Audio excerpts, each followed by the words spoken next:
Hey guys, Mr. Duran here, and I'm going to take a few minutes here to show you how to make sections for your class and how to get students signed up for those sections. First thing I want to do is I want to show you down here in the curriculum section. This is where you're going to actually edit your curriculum, and so when you uh, want to make changes or you need to add questions or projects, this is where that's going to take place, is in the curriculum. But when it actually comes time to start putting kids into Summit, the first thing you're going to do is you're going to go over here on the left hand side and you're going to click on Setup.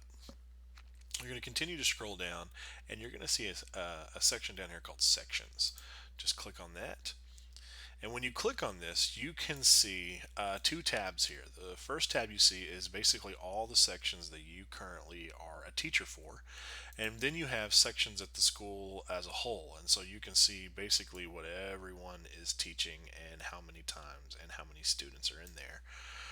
So what you're going to do is you're going to go up here to this blue button right here at the right hand side, and you're going to click on add section, and you're going to go find your subject matter. And so I'm going to say history, and you're going to go find your grade level. I'm going to go to 10th grade, because what I want to do is I want to add a regular world history class, and that class is located at the 10th grade level. Now we have a very specific naming convention that we want you guys to use. The first thing you're going to do is you're going to put your last name, then you're going to put a space, then you're going to put the period that you teach the course, the section, then you're going to put another space, and then you're going to put the name of the course. This could be world history or civics or algebra, whatever it is that you need to do. Then you're going to click on next, and then you're going to grab the course. It's going to pull up all of the 10th grade courses under your subject, and I don't want an AP course, I want to grab a world history course, so I'm going to grab that. If there's another class that I need to grab, I can actually go in here and select anything else under my history curriculum as well. So I'm going to grab world history and I'm going to click save, and as soon as I do that, it adds another section of world history down here for me. So you can see that here's my section, here's the course, here's the teacher, and you can see I have 0 students enrolled.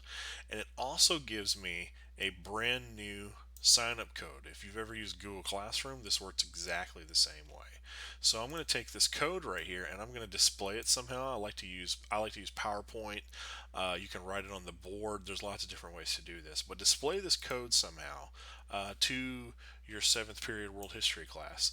And notice that these codes do expire, and so make sure you watch for that. If for some reason your code does expire on you, just hit this button right here, this X button. It'll delete the code, and then you can click get a new code, and then it'll give you a new code that you can use for that particular class. If you ever need to edit this class, there's a little pencil over here to the side. Just click on that and you can edit the name, you can edit what students are in there. If you want to add a teacher, so if you have doing like a co-teaching situation, you can add courses to the section, and finally you can go up here to delete this section, and you can tick this little box and you can actually delete that entire section. Now, what happens is that once this is added, whenever I go to my home page, I have all of the courses that I'm teaching over here on tabs to the left.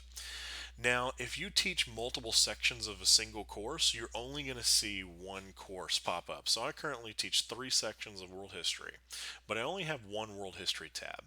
So how do I view my individual periods? Well, it's pretty simple. You just click on world history, and I get an overview of the entire class, and then I can click on students, and right now I am seeing every student for every period, and I can scroll down over here and see basically where everybody's at. If I want to view a very specific period, I go up here to the top right hand side where it says all sections.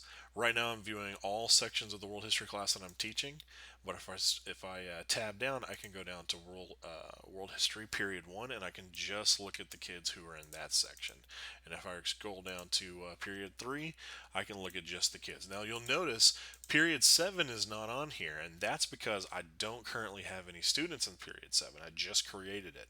As soon as I get students signed up for that, I'll be able to view those kids. Now, where do students put that code that we discussed a while ago? They can enter it when they first sign in. When they first sign in, they have to sign in with their Google credentials. There's a blue box down at the bottom where they can enter the code there, and they can also do it after that they've logged in. So let's say a kid is already logged in. They forgot to put the code in at the beginning. If they go to their home page, you have this little profile down here. All they have to do is click on this little profile, and they will have an option that will say enter enrollment code. Now, I don't see the option now because I'm in teacher mode, but from the student's perspective, they'll be able to see that.